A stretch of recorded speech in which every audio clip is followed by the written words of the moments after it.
Nombre, chapitre 5. L'Éternel parla à Moïse et dit, « Ordonne aux enfants d'Israël de renvoyer du camp tout lépreux, et quiconque a une gonorrhée ou est souillé par un mort. Hommes ou femmes, vous les renverrez. Vous les renverrez hors du camp, afin qu'ils ne souillent pas le camp au milieu duquel j'ai ma demeure. » Les enfants d'Israël firent ainsi, et ils les renvoyèrent hors du camp, comme l'Éternel l'avait ordonné à Moïse. Ainsi firent les enfants d'Israël.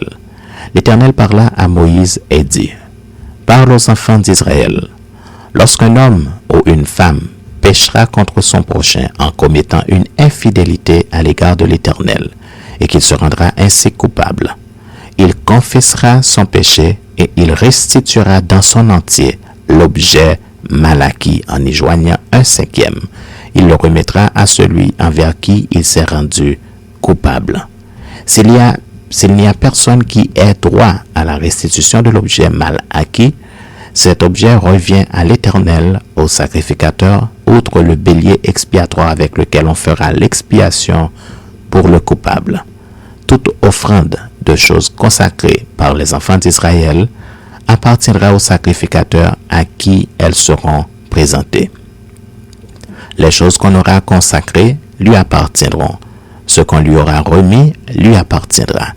L'Éternel parla à Moïse et dit, « Parle aux enfants d'Israël et tu leur diras, si une femme se détourne de son mari et lui devient infidèle, si un autre a commerce avec elle et que la chose soit cachée aux yeux de son mari, si elle s'est souillée en secret, sans qu'il y ait de témoins contre elle et sans qu'elle ait été prise sur le fait, et si le mari est saisi d'un esprit de jalousie et a des soupçons sur sa femme qui s'est souillée, ou bien s'il est saisi d'un esprit de jalousie et a des soupçons sur sa femme qui ne s'est point souillée, cet homme amènera sa femme au sacrificateur et apportera en offrande pour elle 1/10 d'épha de farine d'orge.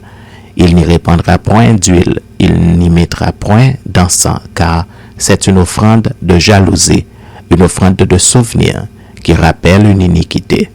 Le sacrificateur la fera approcher et la fera tenir debout devant l'Éternel.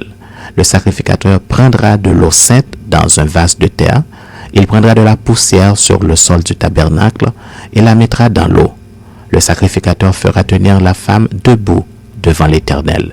Il découvrira la tête de la femme et lui posera sur les mains l'offrande du souvenir, l'offrande de jalousie.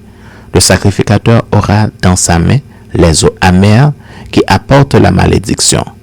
Le sacrificateur fera jurer la femme et lui dira, « Si aucun homme n'a couché avec toi, et si, étant sous la puissance de ton mari, tu ne t'en es point déshonoré, tu ne t'en es point détourné pour te souiller, ces eaux amères qui apportent la malédiction ne te seront point funestes. Mais si, étant sous la puissance de ton mari, tu t'en es détourné et que tu te sois souillé, et si un autre homme que ton mari a couché avec toi, et le sacrificateur fera jurer la femme avec un serment d'imprécation et lui dira, que l'Éternel te livre à la malédiction et à l'exécration au milieu de ton peuple, en faisant dessécher ta cuisse et enfler ton ventre, et que ces eaux qui apportent la malédiction entrent dans tes entrailles pour te faire enfler le ventre et dessécher la cuisse. Et la femme dira, Amen, Amen.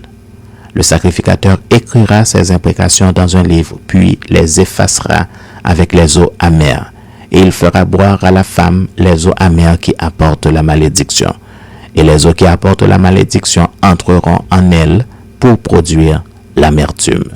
Le sacrificateur prendra des mains de la femme l'offrande de jalousie, il agitera l'offrande de côté et d'autre devant l'Éternel, et il l'offrira sur l'autel.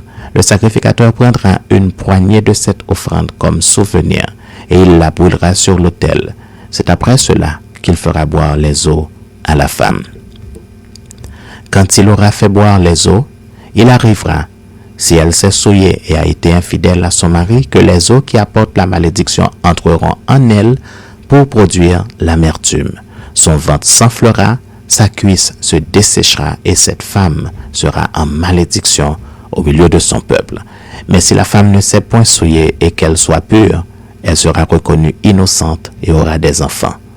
Telle est la loi sur la jalousie, pour le cas où une femme, sous la puissance de son mari, se détourne et se souille, et pour le cas où un mari saisi d'un esprit de jalousie a des soupçons sur sa femme. Le sacrificateur la fera tenir debout devant l'Éternel et lui appliquera cette loi dans son entier. Le mari sera exempt de faute, mais la femme portera la peine de son iniquité.